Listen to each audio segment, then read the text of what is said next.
Good morning po sa inyong lahat.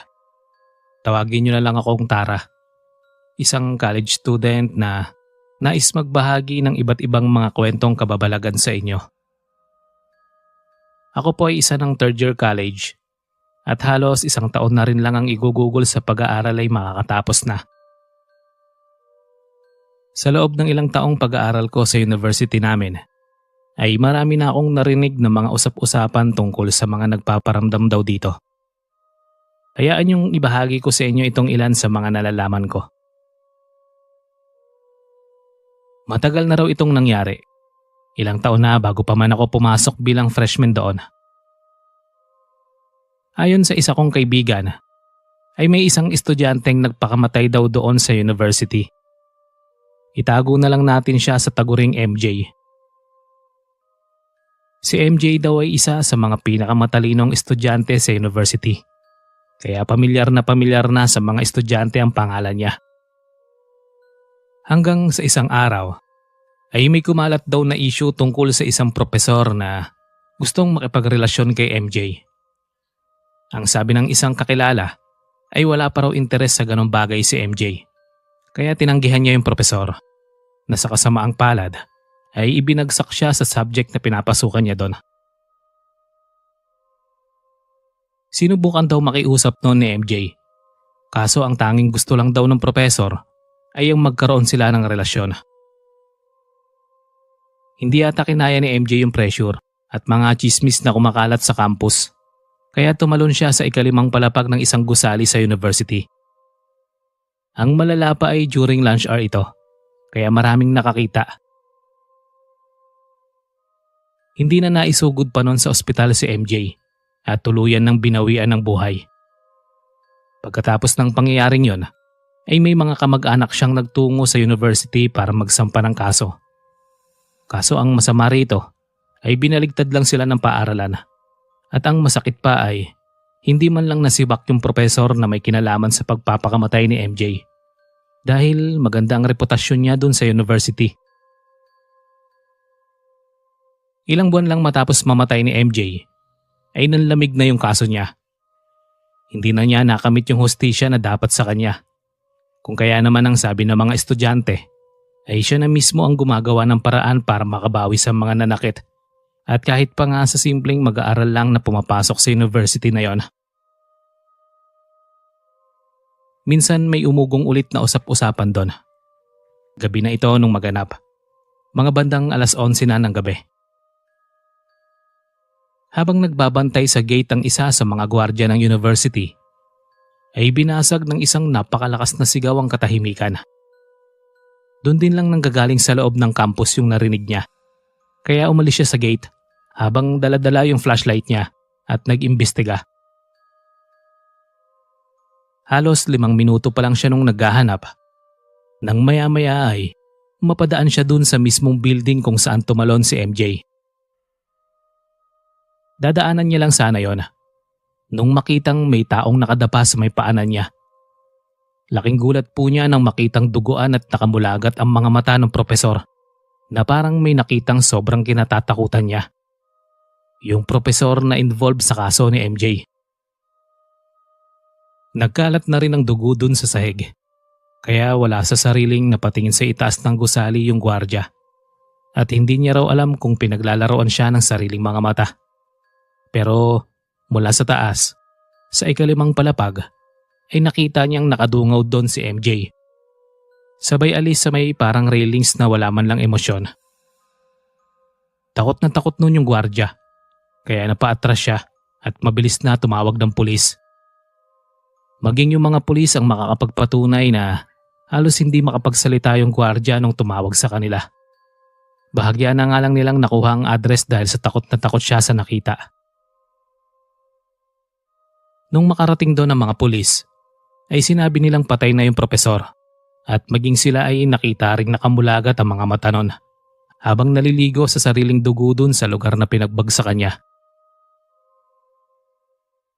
Serban, sinubukan ding umakyat ng mga pulis sa gusaling yon at sinuri ang bawat kwarto, lalo na yung sa ikalimang palapag dahil may posibilidad na hindi suicide yung nangyari at may nagtulak dun sa propesor. May hula rin sila noon na baka namalikmata lang yung gwardya at sa halip na si MJ ang nakita ay tunay ngang may babae pero ibang muka. Ang sabi kasi nila ay imposible namang makapatay ng isang tao ang multo. Pero nakailang ikot na sila sa university na yon, lalong-lalo na sa gusaling yon, ay wala silang ibang tao na natagpuan. Nung sinubukang muling tanongin yung gwardya, ay hindi nagbabago o lumiliko man lang yung kwento niya. Ang sabi niya ay sigurado siyang si MJ yung nakita niya, lalo na nga at kilala niya yung batang yon nung nabubuhay pa. Nailibing at nailibing nun yung propesor ay walang nakuhang sagot o hustisya man lang yung pamilya. Parang tulad ng nangyari kay MJ. Matapos ang libing, ay may nabuo na namang chismis sa university. Ang sabi nila ilang linggo pa man bago mangyari yung insidente, ay may napansin silang kakaibang ikinikilos ng propesor. Ang sabi nila ay pamuhat daw ng mamatay si MJ, ay palagi na siyang puyat na pumapasok at palaging tulala, parang wala sa sarili. May isang beses pa nga raw na nagkaklase siya nung mapansin nilang dumako ang mata niya sa isang hanay ng mga upuan kung saan ay wala namang nakaupong estudyante. Bigla raw siyang tumigil sa pagtuturo at tila natatakot na tumingin doon. Pati tuloy yung walang kaalam-alam na mga estudyante ay napatingin sa dakong yon. Ilang minuto lang ang nakalipas ay napansin nilang parang namumutla yung propesor at maya-maya pa ay sumigaw. "Tigilan mo na ako! Maawa ka na!" Yun daw yung eksaktong sinabi at napakapit sa ulo na parang nasisiraan na ng bait. Nung mga sumunod na araw ay may mga estudyante ding nakakita dun sa propesor na kapag naglalakad papasok at palabas ng university ay palaging tumitingin sa likuran niya. Yung parang nag-aalala na may sumusunod sa kanya. Ilang beses na rin siyang namataang tumatakbo at nagsasalita mag-isa. Ang palagi niya raw sinasabi ay, "Tigilan mo na ako, patay ka na." Noon pang mga sumunod na araw ay mas lumala pa yon. Tipong kapag kakausapin mo siya at napansin mong tulala siya at wala sa sarili, ay bigla ka na lang sisigawan. Sarban, pagkatapos pa nga ng ilang linggo, ay doon na nga pumutok yung balitang nagpakamatay siya o itinulak ng multo ni MJ. Ang sabi ng mga estudyante ay mahirap mang paniwalaan pero base dun sa ekspresyon ng mga mata ng propesor nung gabing namatay siya, ay malaki ang posibilidad na nagpakita sa kanya yung multo ni MJ. Ang sabi naman ng iba ay gawa-gawa lang ng utak niya at guilty sa pagpapakamatay ng naturang estudyante, kaya hindi na bumalik pa sa dating katinuan. Kahit pa nga marami nang kumakalat na mga teorya, ay wala na ring makapagpatunay, lalo na nga at patay na si MJ at yung propesor. Inakala ng iba na matatahimik na yung kaso o mapapanatag na yung kaluluwa ni MJ, pero dun sila nagkamali dahil pagkatapos nun ay nagkaroon pa ng multiple sightings at mga kwento na may kinalaman sa multo niya. Kagaya ng alam po nito, Sarban. Ilang taon pagkatapos ng pangyayari ay umalis na yung dating gwardya doon. Naiintindihan ko naman dahil kung ako man ay baka hindi ko nakayaning magbantay pa ulit sa university na yon. Isang gabi, may klase noon ng isang grupo ng mga estudyante. Last class na nila yon at posibleng tumagal ng alas 9 hanggang alas 10 ng gabi. Dumaan sila sa bagong gwardya pagkatapos manggaling sa labas para saglit na magmeryenda. Nung papasok na sila, ay nagtaka raw ang lahat nung harangin sila ng gwardya, sabay turo sa grupo nila. Hindi nila alam kung sino yung eksaktong itinuturo dahil magkakatabi sila. Pero ito ang sabi ng gwardya. "Ning, ID mo." Nagkatinginan sila noon at napatingin pa nga sa leeg ng isa't isa para makumpirma kung sino yung walang ID. Matapos tingnan ng isa't isa, ay muli silang napatingin sa gwardya at sinabing, "Kuya, meron naman po kaming ID lahat." Ang sabi ng gwardiya nun ay yung isa raw nilang kasama ay walang ID. Yung maigsi raw ang buhok at walang bag. Lahat sila nun ay may sukbit na mga bag dahil galing nga sa labas. Kaya sinabi nila yun sa gwardiya. Nakipagtalo pa raw sila. Nang maya-maya ay bigla na lang silang sinaway ulit ng gwardiya at tinatanong kung saan na nagpunta yung kasamahan nilang walang ID. Baka daw kasi habang nakikipagtalo sila ay lumusot na papasok. Hindi nila maintindihan yung sinasabi ng gwardiya. Pero hindi na rin naman sila nagtagal pa ron dahil pinapasok na rin sila. Lahat daw sila ay hindi makapaniwala dun sa nangyari at pawang lahat ay naguguluhan. Hanggang sa magbiro yung isa nilang kasamahang lalaki. Baka sumama sa atin yung kaluluwa ni MJ. Tumawa pa yon pero doon din ay naisip ng lahat na may punto siya. Lalo na nga at yun yung pinakaaktibong multo sa university at laman din ng mga usap-usapan. Dahil dun sa nangyari, ay mas lalo tuloy silang natakot sa pag-attend ng night class at sa pagpapagabi dun sa university. Yung sumunod namang kwento ay naikwento sa klase namin ng isa sa mga professor na humahawak sa amin. Ang sabi niya ay mga bandang 5:00 yon na madaling araw. Maaga siyang dumating sa university dahil may napakaraming mga paperworks pa siyang kailangang asikasuhin. Ang sabi niya ay paakyat na siya noon sa faculty nang may mapansin siyang estudyante sa hagdan. Nakayuko raw at umiiyak. Wala siyang dalang bag, basta nakasuot lang ng uniforme. Maiksi daw ang buhok at medyo maputi. Kahit nagtataka kung bakit sobrang aga ng estudyante doon sa paaralan, ay tumigil pa rin siya sa harapan nun at tinanong kung ayos lang siya. Sa halip na kausapin, ay hindi raw siya pinansin ng estudyante. Kaya ang ginawa niya ay ipinatong ang panyo niya sa may palad niya at nagpaalam ng aakyat pataas. Iilang hakbang pa lang noon ang nagagawa niya nung makaisip siyang lumingon pababa kung saan nakaupo yung estudyante. Pero laking gulat niya sa paglingon dahil wala na yun doon. At ang tanging naiwan ay yung panyo niya na may bahid na raw ng kaunting dugo. Nung mabanggit niya yung naging karanasan niya sa ilan pang mga kasamahan niya sa faculty, ay doon niya lang nakilala si MJ na namatay ilang taon bago pa man siya magturo doon. Ang sabi nung profesor namin, sa halip daw na matakot ay mas nakaramdam siya ng awa doon sa estudyante.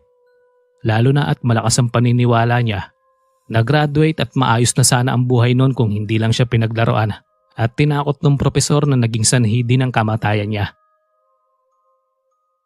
Hanggang ngayon po, Sir Van, sa halip na tumigil si MJ ay sunod-sunod pa rin ang nagiging pagpaparamdam at pagpapakita niya. Mukhang hindi pa natatahimik ang kaluluwa niya. O di kaya naman ay hindi pa niya tuluyang natatanggap na matagal na siyang wala. Kaya doon siya tumigil sa university at nagbibigay ng kilabot sa mga nakakita sa kanya.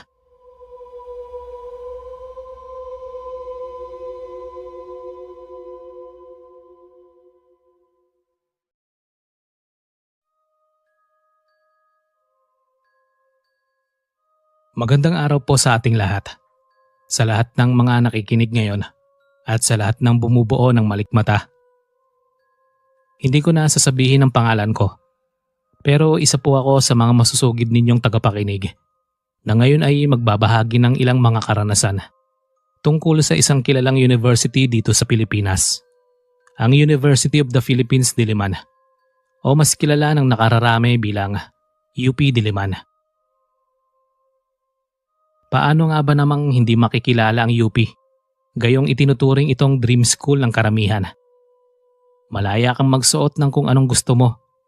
Maayos ang sistema ng edukasyon. May maayos na relasyon ng mga estudyante. At kilala pa sa buong bansa.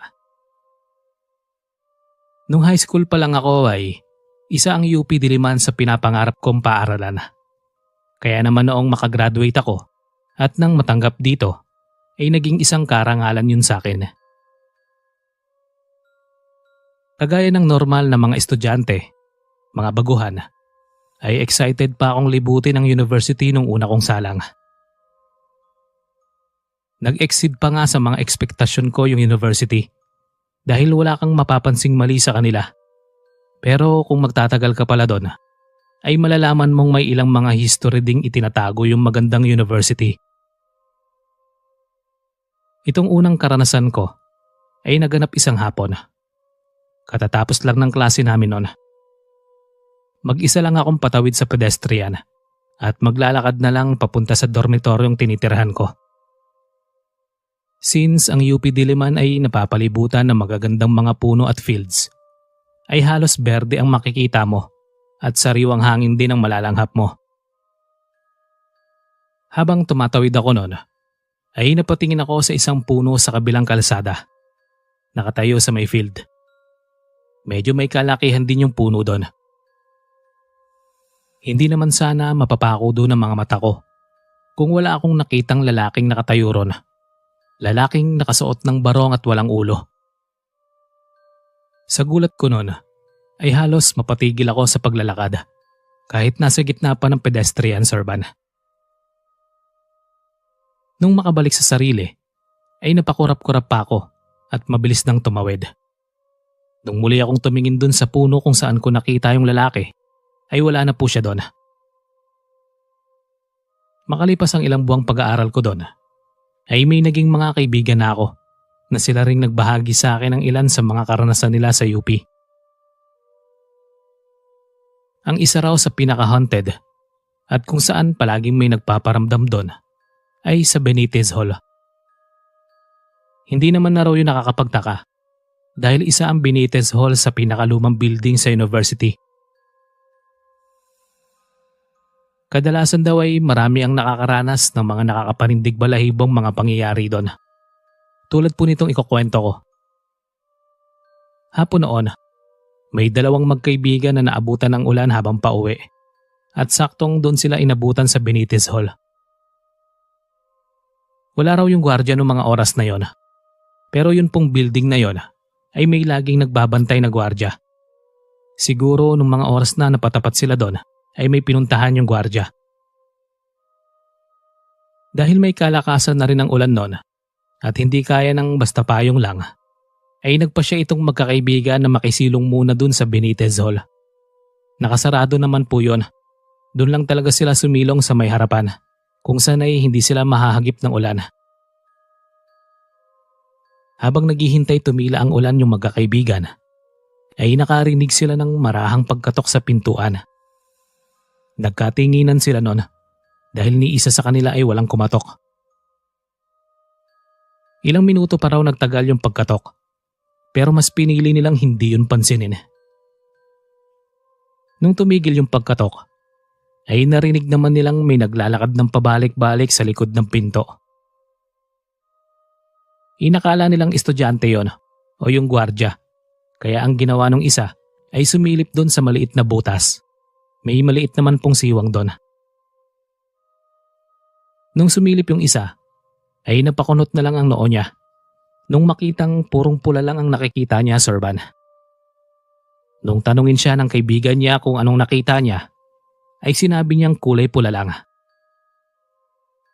Hindi naman na nila pinakaisip yung pangyayari at hinintay na lang nilang tumila yung ulan.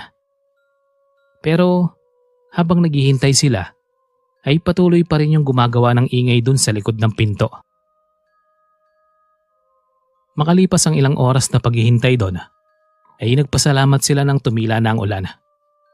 Kahit wala ng ulan noon ay hindi pa rin bumalik yung gwardiya. Kaya ang ginawa nilang magkaibigan ay umalis na at umuwi. Nung makarating silang magkaibigan sa dormitoryo, doon din lang malapit sa campus, ay nag-uusap sila habang naglilinis ng katawan. Nabanggit nila sa usapan noon yung nangyari sa may Benitez Hall at nagulat sila nang bigla na lang sumingit yung isa nilang kasama sa dorm. Tinanong pa ulit sila noon kung ano yung nakita dun sa butas at ang sabi naman ng sumilip ay kulay pula lang. Doon lang nila nalaman na doon pala sa Benitez Hall ay may kilalang entity na palaging nagpaparamdam doon at nangaabala.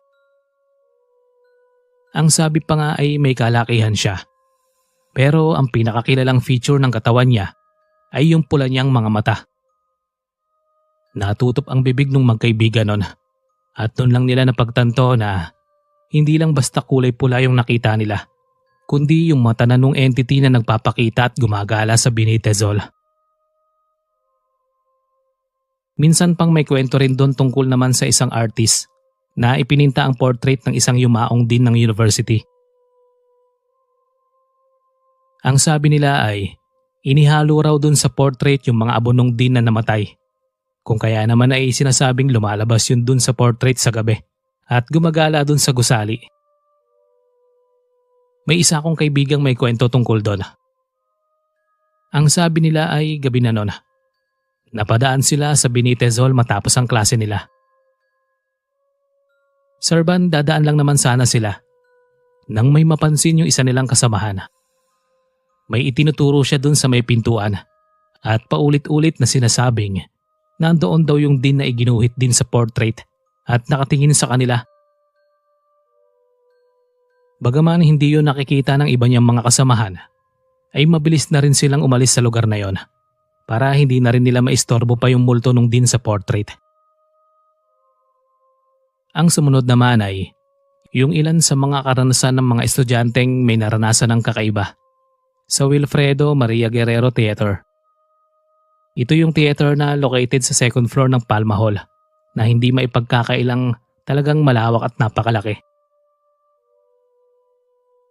Ang sabi ay kahit daw sa lugar na yon ay may nagpaparamdam at kilala naman ang multo doon bilang si Marisa.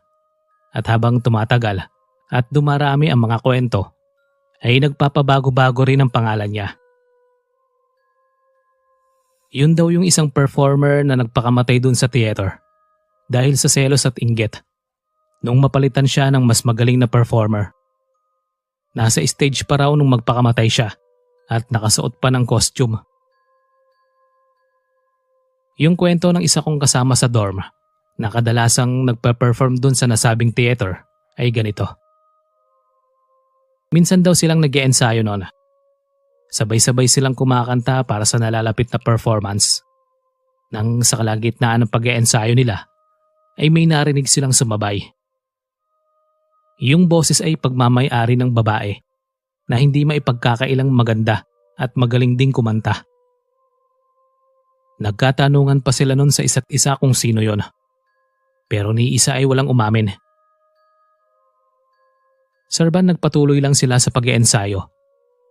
Nang maya-maya ay muli na namang sumingit yung boses. Mas malakas na kumpara sa nauna, kaya mas pinangilabutan na sila. Habang nagkakatinginan sila nun at pare-parehas na naguguluhan, ay bigla na lang bumulong yung isa nilang kasama. Kasama natin si Marisa. Yung kasamahan nilang yon ay bukas ang third eye, kaya agad nilang naintindihan yung nangyayari. Dahil hindi na rin sila makapag-ensayo ng maayos, ay lumabas na lang muna sila kesa mapahamak pa ron. Lumipas ang ilang araw at dumating na nga yung performance. Nakasuot sila noon ng magagandang mga costume at prepared na. Pero nung nalalapit na ang performance, ay may isa pala silang kasamahan na nawawala ng costume. Pero natatandaan niya namang doon niya lang sa dressing room nilagay. Nung nagkakahanapan na, ay bigla na namang nagbigay ng komento yung kasamahan nilang may third eye at sinabing itinago raw ni Marisa. Mabuti na lang at matalino yung nag-iintindi sa kanila nun at nakagawa sila ng paraan para maayos ang isusuot ng isa. Nung dumating na ang oras ng performance, ay nakaupo na ang mga nanonood. Sa kalagitnaan ng pagtatanghal nila, ay nagkatinginan sila ng may sumingit na boses. Yung boses noong nag-e-ensayo pa lang sila. Mukhang narinig din yun ng ibang mga nanonood, kaya kitang-kita nila kung paano nagbago ang mukha ng iba. Maya-maya pa, ay mas lumakas yung boses nung sumisingit. At may isang nanonood na biglang sumigaw at sinabing may multo raw ng babae sa harapan nila. Natakot na rin ang iba nun at lumabas na ng theater. Samantalang yung mga performers ay nagpunta na sa dressing room habang naguguluhan din sa nangyari. Meron din akong kaibigan na nakapagkwento noon. Hindi siya sa UP Diliman nag-aaral, pero minsan na silang bumisita ron during their engineering symposium. Ang sabi niya ay nilibot nila ang UP Diliman noon. Pero yung mismong talk ay naganap sa theater, kung saan ay meron silang mga ticket at mga merch na dala nung pumasok. Nakarating sila doon 1 oras bago pa man magsimula yung talk. Bawat estudyante mula sa iba't ibang mga paaralan noon ay magkakasama. Ang katabi ng kaibigan ko noon ay yung isa rin niyang kaklase na malapit sa kanya. Makalipas ang halos 40 minutos, ay tuluyan ng dumilim sa theater. Hudyat na mag-uumpisa na, lalo na at handa na rin yung host at spotlight. Noong mag-uumpisa na, ay bumati lang yung host at nagbigay ng iba't ibang mga paalala. Nung bigla na lang kalabitin yung kaibigan ko nung kaklaseng katabi niya. Tinanong niya yun kung bakit at tinanong daw siya kung nakikita yung babaeng nakasuot ng costume sa unahan sa medyo madilim na bahagi ng theater. Ang sabi niya wala siyang maaninag na babae, pero ipinipilit daw nung katabi niya na meron. Sobrang putla pang araw at magulo ang ayos ng buhok. Pero nagtataka rin daw yung kaklase niya dahil hindi napapansin ng host at iba pang tao sa stage yung babae. Para bang hindi siya nakikita. Sinubukan na lang daw pakalmahin ng kaibigan ko noon yung kaklase niya. Hanggang sa tuluyan ng mag-umpisa yung talk at hindi na niya nakita pa yung babae. Ang isa rin sa mga pinakamaingay at usap-usapan doon ay yung Kalayaan Hall, which is para sa mga freshmen. May isang kwento kasi doon na may isang estudyanteng naglalakad sa may Kalayaan Hall patungo sa PE class niya nang gahasain siya at patayin. Nakita lang yung katawan noong sumunod na araw. Magmula raw noon ay palagi nang nagpapakita yung estudyante sa may Kalayaan Hall. At kadalasan nga ay inaakala lang ng iba na karaniwang estudyante. Kagaya na lang nung may isang freshman na naglalakad noon. Late na siya sa isang klase. At dahil baguhan pa nga, ay hindi niya matuko yung isang gusali na kailangan niyang puntahan. May nakita siya doon na babaeng estudyante sa may Kalayaan. Kaya nagdesisyon siyang lumapit doon para magtanong. Pero sa halip na sagutin, ay nagpatuloy lang sa paglalakad yung babae at hindi siya kinausap.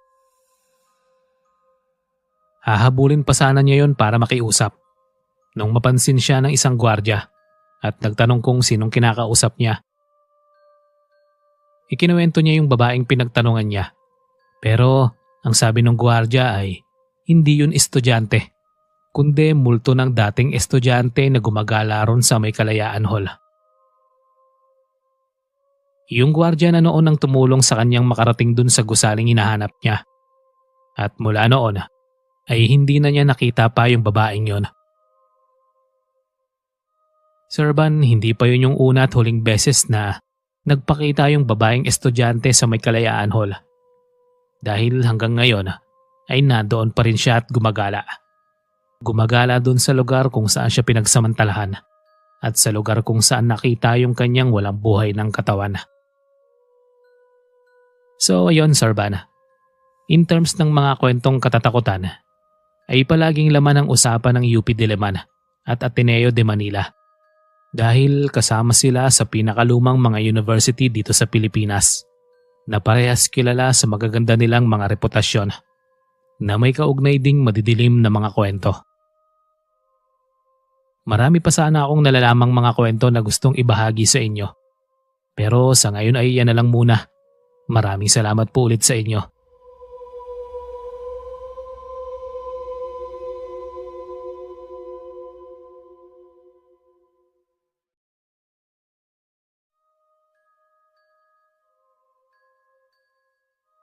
Hello po sa inyo, Sir Van. Ako nga pala si Maine. Isang mag-aaral na nagmula pa rito sa Ateneo de Manila University. Matagal na po akong fan ng channel nyo. Kaya sana po ay mapansin niyo itong mga kwentong ibabahagi ko.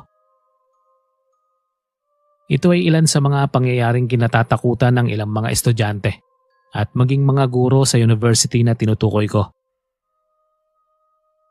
Magsimula tayo sa Bellarmine Hall. Ito ang isa sa mga hall na palaging involved sa kwento ng mga estudyante sa university.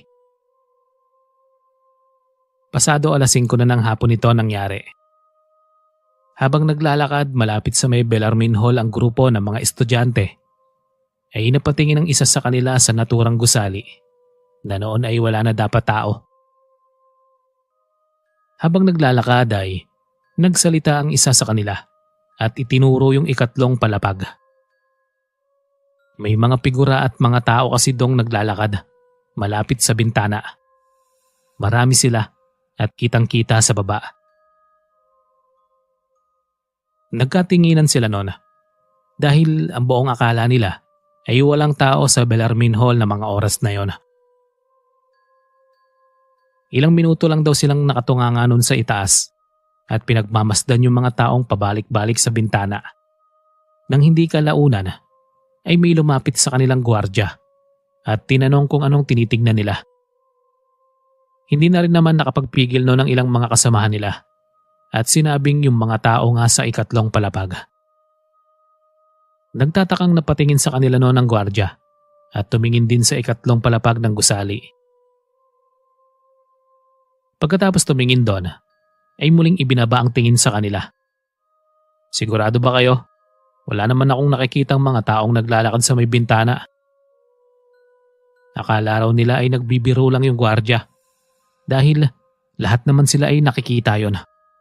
Pero nung makitang seryoso ang mukha ng gwardya, ay humingi na lang sila ng pasensya at tumalikod na para maglakad pa alis. Nagtaka pa raw nun yung gwardya sa inasal nila. Halos 1 minuto pa lang ang paglalakad nila nang lumingon ng ilan sa kanila sa ikatlong palapag ng gusali. At mula sa kinatatayuan nila ay muli nilang nakitang wala na yung mga taong kanina lang ay nandoon at naglalakad sa may bintana. Nagkatinginan na lang sila nun at naglakad na paalis. Pare-parehas na may ibaong mga katanungan sa isip. May isa pa akong nalalamang kwento dito sa Bellarmine Hall. Minsang naikwento sa amin ng roommate ko habang kumakain kami ng hapunan. Sir Van, ang sabi niya, nung bago pa lang siya sa university, ay matunog nga yung mga nagpaparamdam at nagpapakita sa Bellarmine Hall. Kadalasan nga raw ay yung mga anino at mga figura sa ikatlong palapag. Kung minsan naman ay doon mo rin sila makikita o matatagpuan sa baba o sa malapit lang sa may Bellarmine Hall.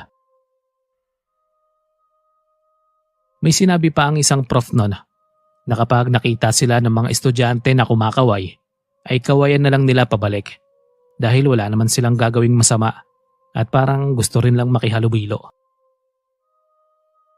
Sir Van, akala nitong roommate ko ay kwento-kwento lang. Siyempre magaan pa nga at hindi masyadong kapanipaniwala kapag kwento pa lang.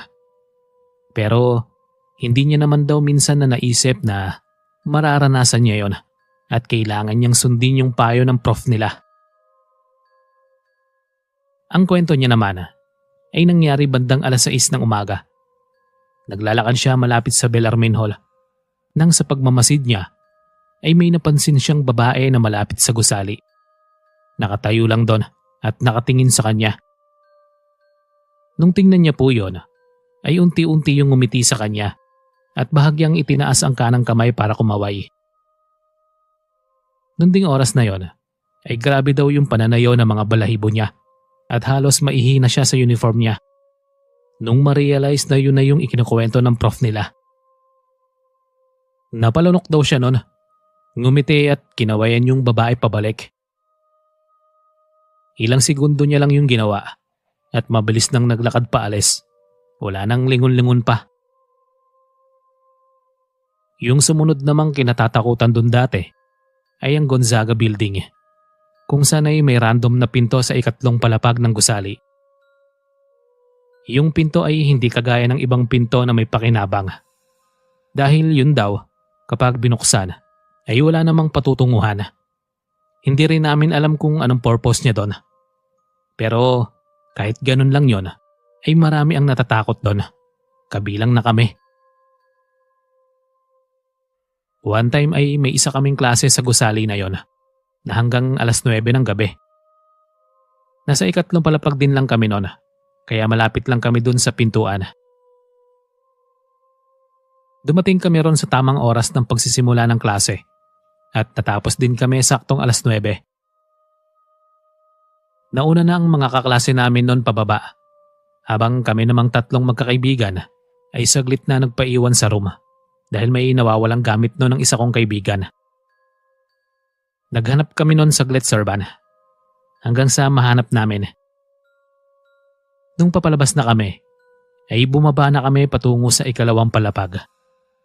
Pero napakunot ang noo namin nang sa paglalakad ay nalampasan namin yung pinto ang tinutukoy ko kanina na dapat ay nasa 3 palapag. Kinikilabutan na kami noon, pero binaliwala na lang namin at nagpatuloy sa paglalakad.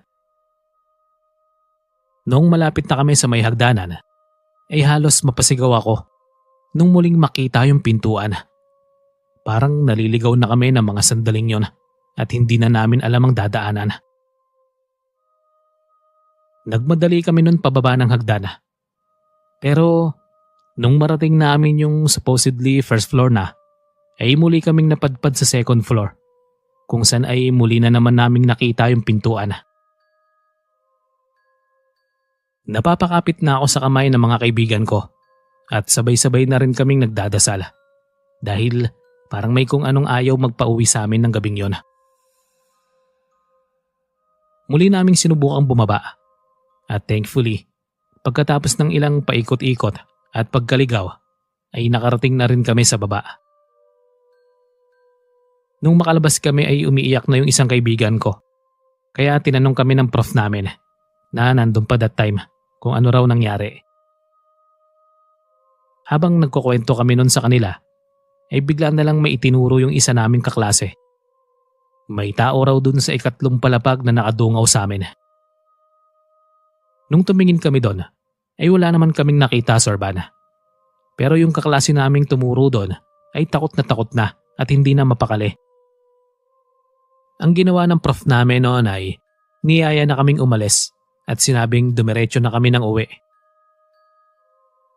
Simula po nang maranasan namin yung nakakatakot na pangyayari sa Gonzaga Building, ay hindi na kami nagpapahuli ng baba at palagi nang nakikisabay sa mga kaklase namin para hindi na muling maulit pa yung nakakatakot naming karanasang magkakaibigan sa gusaling yon. Kulang na kulang pa po itong mga kwento ko sa dami ng mga pinaniniwalaang haunted na mga gusali sa university na to. Try ko pong magbahagi ulit kapag napansin nyo na itong kwento ko. Thank you po sa inyo at God bless.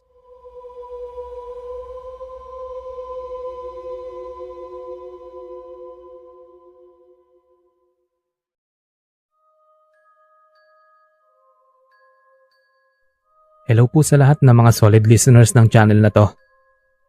Ako nga pala si Jurens at nais ko lang magbahagi sa inyo ng isa sa mga nakakatakot na karanasan ko. Ay hindi lang pala karanasan ko, kundi naming lahat na magkakaklase. Ito po ay naganap nung second year college pa lang ako. Ngayon po ay isa na akong licensed teacher. Nag-aaral ako noon sa isang pampublikong paaralan sa lugar namin. Dahil nga nasa 2 taon na rin sa kolehiyo, ay nagkaroon kami noon ng isang asignatura na ang pinaka-late ng uwi ay 8:00 ng gabi.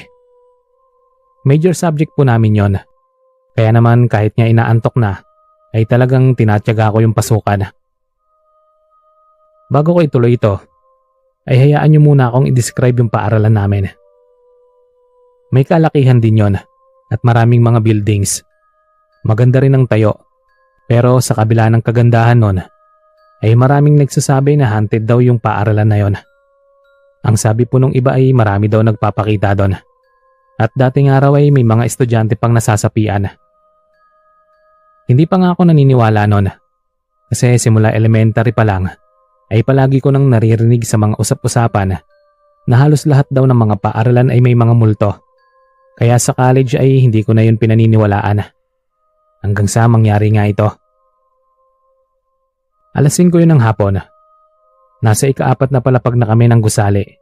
Nasa room 408 kami, kung saan kami imimit ng professor namin para dun sa major subject na tatagal hanggang alas 8 ng gabi. Isa ako sa maaagang dumating noon. Maya-maya pa ay dumami na rin kaming magkakaklase sa loob. At hindi rin nagtagal ay dumating na yung prof namin. Natawagin na lang nating si Ronald. Nung pumasok si Sir sa kwarto, ay hindi namin alam pero iba ang pakiramdam namin noon. Yun kasi kapag papasok ay mag-a-attendance muna bago magturo. Pero nung gabing yon ay tahimik lang siyang dumiretso sa unahan at humarap sa gitna ng whiteboard. Nakaharap lang talaga siya doon at nakatayo na akala mo ay bata na pinarusahan. Wala siyang dalang any markers o pambura o maging yung mga notebooks na palagi niyang bitbit. Nagkatinginan kami magkakaklase noon at kapwa naninibago sa ikinikilos ni Sir. Tahimik lang kami noon at pinagmamasdan namin yung nakatalikod ng mahigit 10 minuto. Hindi namin alam kung anong magiging reaksyon noon. Nang maya-maya ay bigla na lang yung humarap sa amin. Napansin kong namumula ang mga mata noon at parang may sugat yun sa leeg. Parang may dugo ring lumalabas doon. Napansin din yun ng ilan naming mga kaklase pero walang naglakas loob na tanungin si Sir dahil sa aura noon. Ilang minuto rin yung nakatitig sa amin bago yun lumabas ng walang kaimik-imik sa kwarto. Dumiretso na yun sa hagdanan habang kami ay naiwang hindi alam ang sasabihin.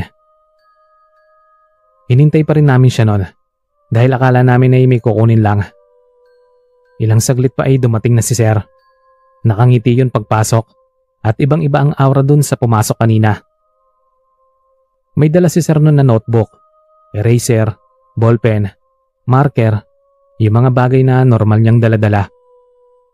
Pinagmasdan naming maigi yung katawan niya at napansin naming kaparehas din nun ng suot yung pumasok kanina. Kaso ay wala yung sugat at dugo sa may leeg. Pagkapasok nun ay humingi yun ng pasensya dahil na-late siya. May ipinasa pa raw kasi siyang report sa office. Noon pong nagpapaliwanag siya ay namumutla na kami at halos maiyak na yung isa naming kaklaseng babae. Doon na po kami tinanong ni Sir kung anong nangyari. Naikwento naman namin yung tungkol sa kamukha niyang pumasok kanina. Natakot na rin nun si Sir dahil hindi na rin makapag-concentrate yung mga kaklase ko. Kaya nagdesisyon yung pauwiin na kami. Sabay-sabay kaming bumaba nun sa ikatlong palapag na magkakaklase. At nasa likod lang namin si Sir. Didiretso na sana kami sa baba nang marinig naming may sumigaw sa ika-4 na palapag. "Saan kayo pupunta?" Yun po yung eksaktong pagkakasabi at yung boses nun ay kamukhang-kamukha nung kay Sir. Maging si Sir nun ay napatingala sa ika-4 na palapag at halos sigawan na kami na magmadali pababa ng hagdan. Nung makababa kami ay hangos na kaming lahat at maging si Sir ay kitang-kita naming pawisan na rin. Nakasalubong namin nun yung guard ng gusali na yon at nabanggit ni Sir yung nangyari. Ang sabi nga nun ay talaga raw may nanggagaya sa gusali na yon at kadalasan ay nagpapakita yon sa mga estudyanteng may night class. Yun na yung huling beses naming nagklase sa floor na yon dahil nung mga sumunod ay doon na lang po kami nagkaklase ng ganong oras sa mga floor kung saan ay may katabi kaming rooms na ongoing pa ang klase. Naniniwala kasi kami na hindi na muling magpapakita pa yung entity na yon kung marami kaming magkakasama at kung mas maingay ang paligid.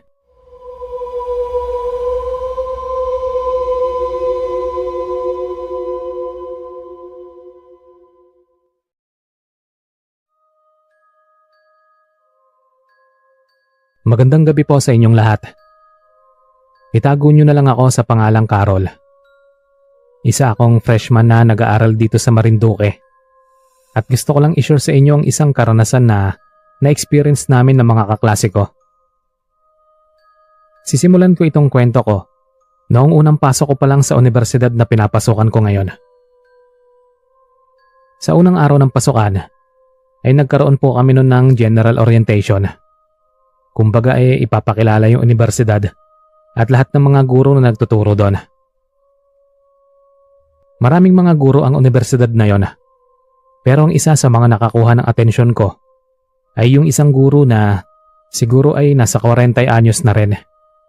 May katangkaran yon, maganda, nakasuot ng salamin, morena, at halata namang matalino sa pormahan pa lang niya. Nakuha nun ng atensyon ko dahil isa siya sa mga guro na graduate na sa kursong kasalukuyan pa lang naming tinatahak nun. Nalaman din namin nun na isa siya sa mga magiging guro namin. Kaya naman noong nagsimula na ang regular classes, ay palagi namin siyang nakikita. Hapon ang klase namin sa kanya, tuwing Huwebes yun. Ang klase namin sa kanya ay Understanding the Self. Maayos naman po yung magturo, kaso hindi namin maiiwasan na may mapansin doon. Kung minsan po kasi, ay sobrang weird ang ikinikilos noon. Kaya hindi rin namin siya maiwasang pag-usapan ng mga kaibigan ko at iba pa naming kaklase.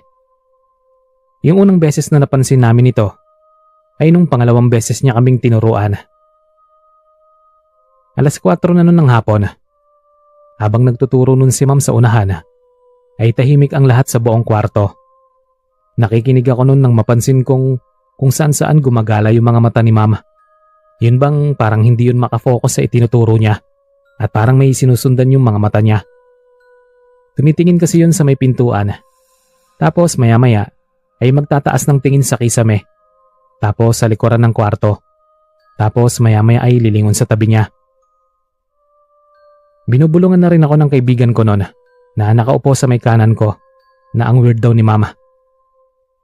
Sa kalagitnaan ng discussion ni mama ay nagulat na lang kami nang tumawa yun ng malakas habang nakatingin sa pintuan ng classroom. Napatingin din kami doon para tignan kung sino o anong tinatawanan niya. Pero wala akong katao-tao ron. Sinundan pa yun ni ma'am ng, "Wag dito, nagtuturo pa ako." Pagkatapos nun ay formal lang yung tumingin sa amin at nagpagawa ng isang activity.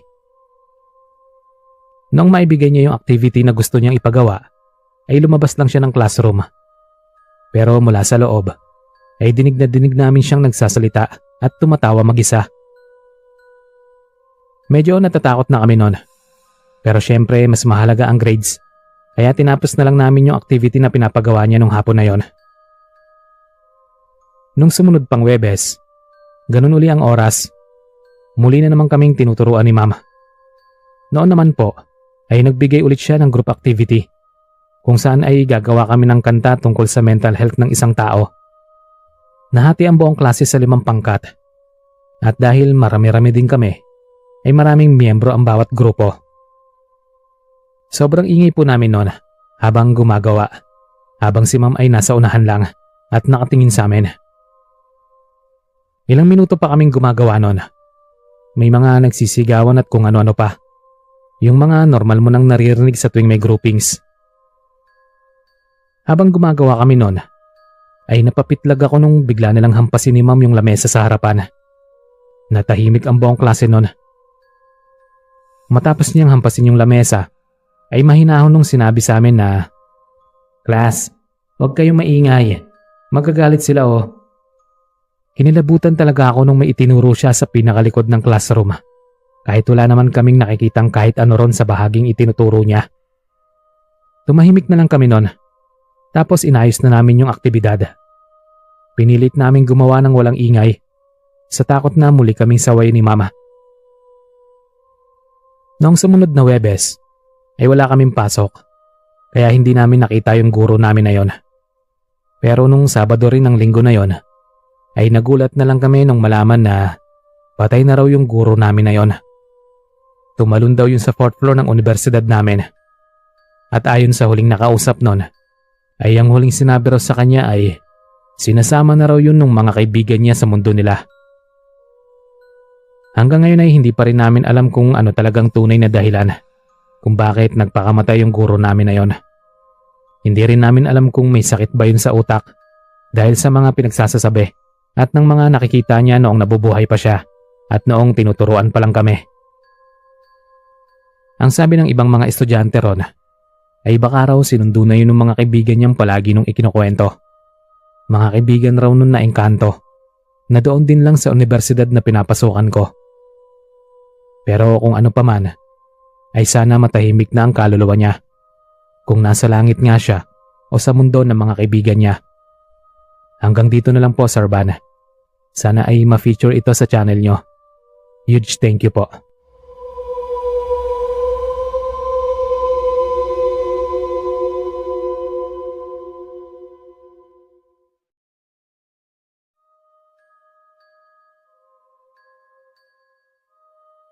Good morning po, Sir Van.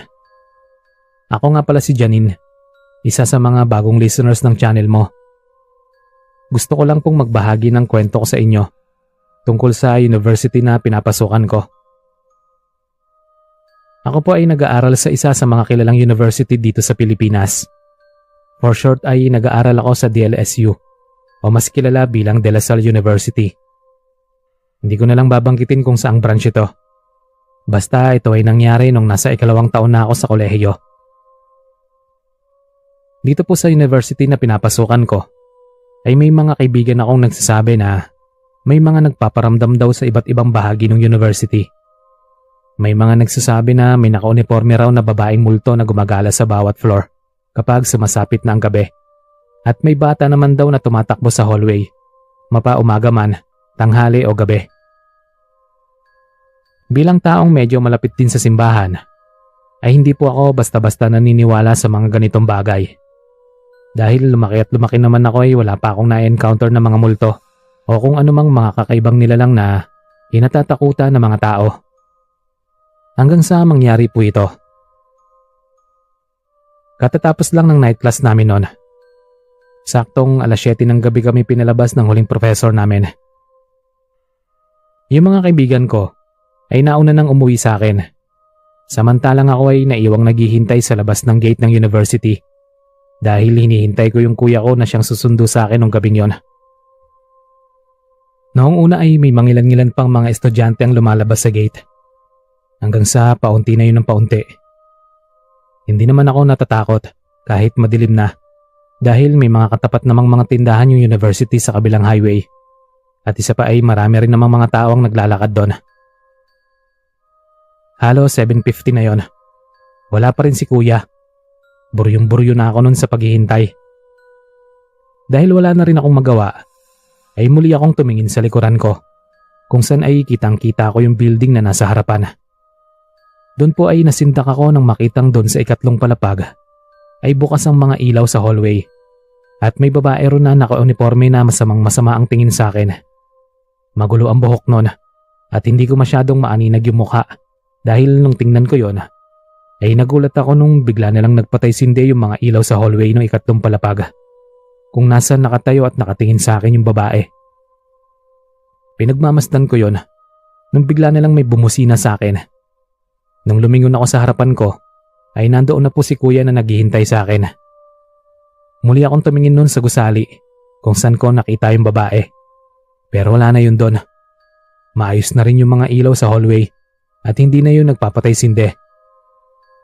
Kahit nung makasakay na ako sa sasakyan, ay hindi ko pa rin makalimutan yung babaeng yon. Yun yung unang beses kong naniwala sa mga multo. Dahil yun din ang unang beses kong nakakita ng isa sa kanila.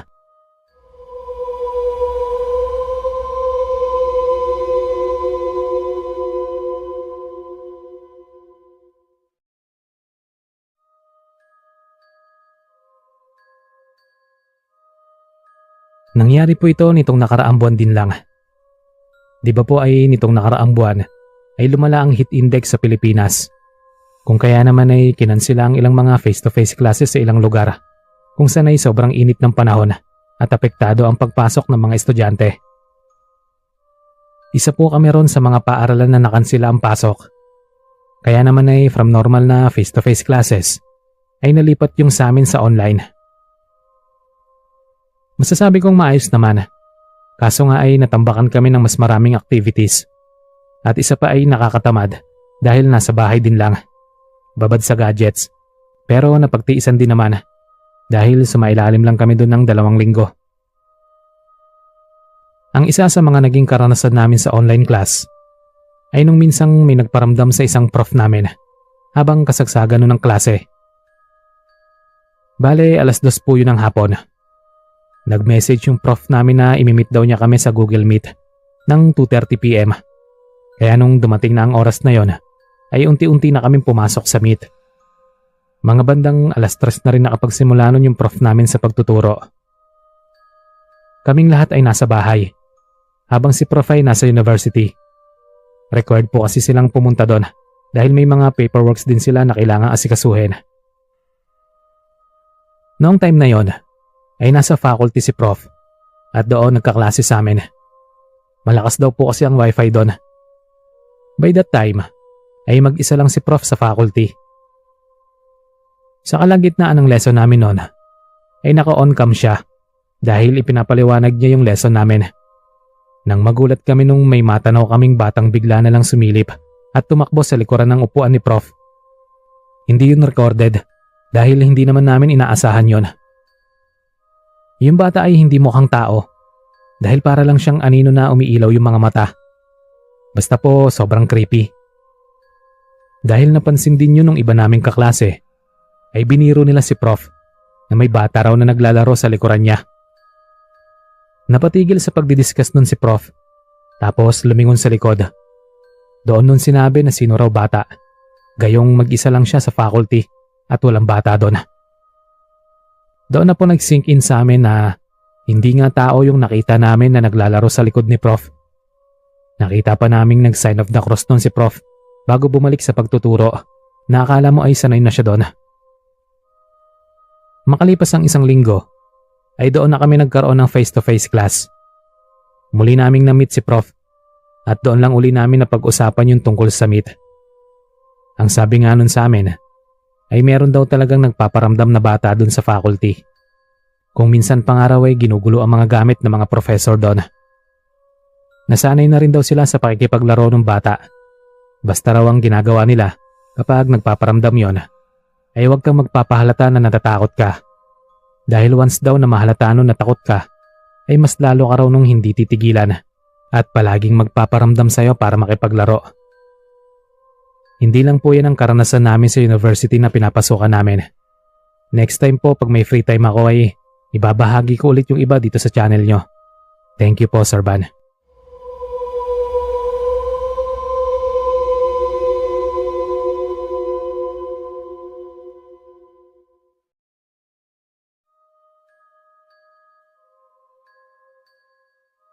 Pagbati po sa inyong lahat. Tawagin nyo na lang akong Teacher Ling. Isa akong college professor na kasalukuyang nagtuturo sa university dito sa Iloilo. Isa rin ako sa mga palaging nakatambay sa channel na to sa tuwing break time ko. Kaya po ngayon ay naisipan kong mag-share din sa inyo ng isa sa mga karanasan ko sa mga kakaibang nilalang. Ito ay nangyari 2 years ago na rin. Noong mga taong nagsisimula pa lang ako sa pagtuturo sa university na yon. For short ay bago pa lang ako. Nung nagsisimula pa lang ako, ay nakakaramdam na talaga ako ng kakaiba sa university na yon. Ako po kasi ay parang may ikatlong mata na rin. Pero ang tanging kakayahan ko lang ay makaramdam ng mga entity na nakapalibot sa akin. At hindi kagaya ng ibang taong may ikatlong mga mata na nakikita talaga nila yon at nagpapakita sa kanila. Ako po ay naririnig ko lang ang mga yon at nararamdaman. Kung papipiliin naman ako kung gusto ko silang makita o hindi, ay mas pipiliin kong wag na dahil pakiramdam ko ay hindi ko kakayanin. Noong bata pa ako, ay marami na akong nararamdamang mga entity. Kaya kahit papaano ay nasanay na rin ako. Pero dito sa university na pinagtatrabahuan ko, ay may mga instances pa rin talaga kung saan ay hindi ko mapigilang matakot. Kagaya na nga lang nung minsang nagtuturo ako sa mga third year IT students. Nasa harapan ako noon at nagtuturo ng kailangan nilang i-code. Nang saglit lang akong tumalikod para isulat sa whiteboard yung kailangan nilang itipa sa mga personal computers nila. Nung nagsusulat na ako, ay nagulat na lang ako nung may bigla na lang sumigaw ng pangalan ko sa loob ng room. Sobrang lakas ng pagkakasigaw nun na halos mag-echo sa loob ng kwarto. Mabilis akong napalingon nun at tinanong yung mga estudyante ko kung sino yung bastos na sumigaw. Dahil nakakabastos naman talaga, lalo na nga at tinawag lang ako sa pangalan ko. Nung lumingon ako sa mga estudyante ko, ay para pong nagtataka ang mga yun sa akin. Tinanong pa ako nung isa kung ano raw sila sabi ko dahil wala namang sumisigaw at tahimik lang ang lahat. Doon ko na naisip na baka may entity na naman na naglalaro sa akin. Kaya humingi na lang ako ng pasensya sa mga estudyante ko at sinabing masama lang ang pakiramdam ko. Kaya siguro kung ano-ano nang naririnig ko. Muli na lang akong nagsulat noon. Pero ramdam na ramdam kong parang may presensyang nakatayo sa may kanan ko. Sobrang lamig po kasi doon at ramdam ko ring lumalapit yon at parang humihinga sa mukha ko. Grabe po yung takot ko noon at umabot pa nga sa puntong ipinatake home ko na lang yung coding ng mga estudyante ko at ipinapasa na lang sa email. Nung sumunod na araw ay doon ako ulit nagklase sa room na yon. Hindi ko maintindihan pero para bang doon sa room na yun ay sobrang lakas ng mga entity na nararamdaman ko. Iba naman ang itinuturo ko noon dahil ibang department naman ang handle ko. Tanda ko pang nagpaparecitation ako noon sa unahan habang ako ay nasa likod at nanonood. May isa akong estudyante noon na nagre-recite sa unahan nang bigla na lang akong nakarinig ng mga sigaw. Sobrang daming boses na sumisigaw yung naririnig ko noon na nanggagaling din lang sa kwarto. Sobrang sakit ng ulo ko noon at hindi ko na malayan na nahimatay na po ako. Nagising na lang ako sa clinic ng university at nung malaman ng ilang mga professor yung nangyari sa akin, ay binigyan muna nila ako noon ng ilang araw na pahinga. Yung mga pahinga kong yon ay ipinunta ko sa simbahan para magdasal at hiniling na sana ay matigil na yung nangyayari sa akin dahil apektado na rin yung trabaho ko. Sa tingin ko naman ay gumana yon dahil simula noon ay madalang na lang yung mga nagpaparamdam sa akin pero hindi yun tuluyang nawala. Kung minsan ay nararamdaman ko pa rin sila pero hindi na ganun kagrabe kagaya nung una.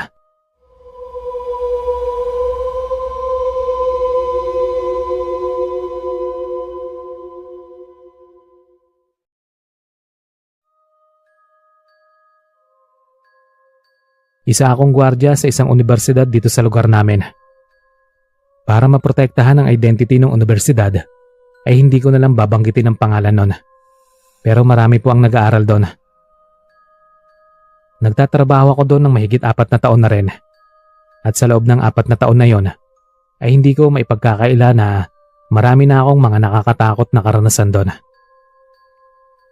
Ang ilan sa mga hindi ko makakalimutan ay yung karanasan ko sa isang aso na mayroong 3 ulo na nakikita sa may basic ed building. Night shift po ang duty namin noon. Mga bandang 7:00 pa lang ay dala-dala ko na yung flashlight ko at nililibot na ang bawat gusali. Doon sa ibang building ay may mga estudyante pang mayroong panggabing klase. Kaya ang inuna kong puntahan ay yung kantin ng universidad at yung basic ed building. Yun kasing universidad na yun ay may elementarya din kasama, kaya malawak po yon.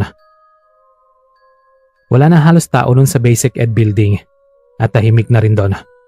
Bukas ang ilang mga ilaw sa hallway at yung ilan naman ay mga nakapatay. Kapag nakikita akong nakapatay ang mga yon, ay nilalapitan ko pa at binubuksan.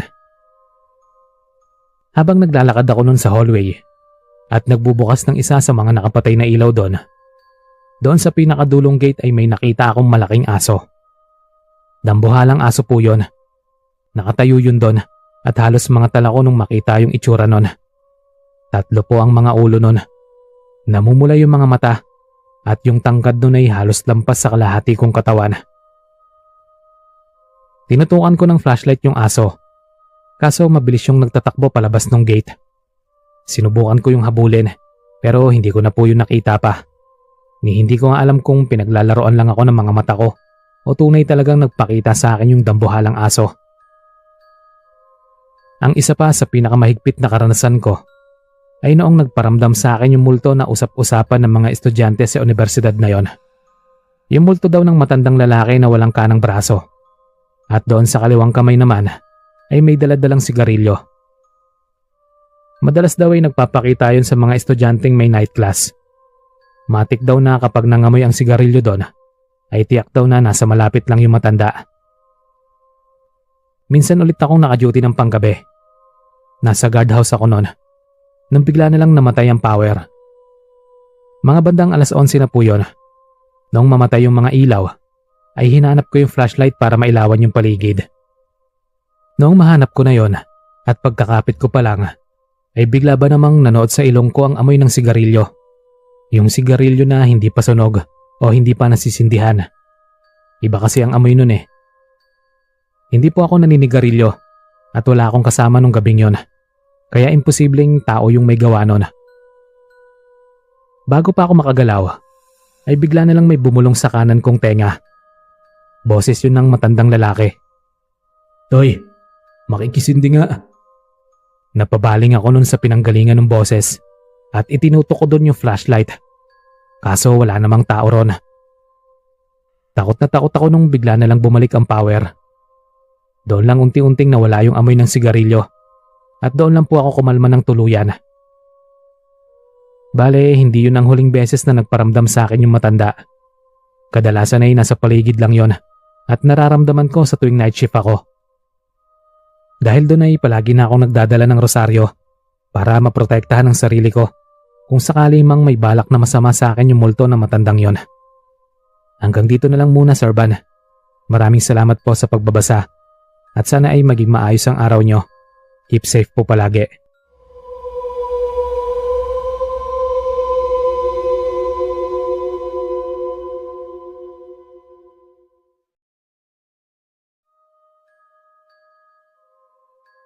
Kumusta po kayo, Sir Van?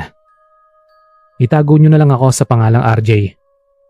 Ako po ay nasa kolehiyo na at kinukuha ang kursong criminology.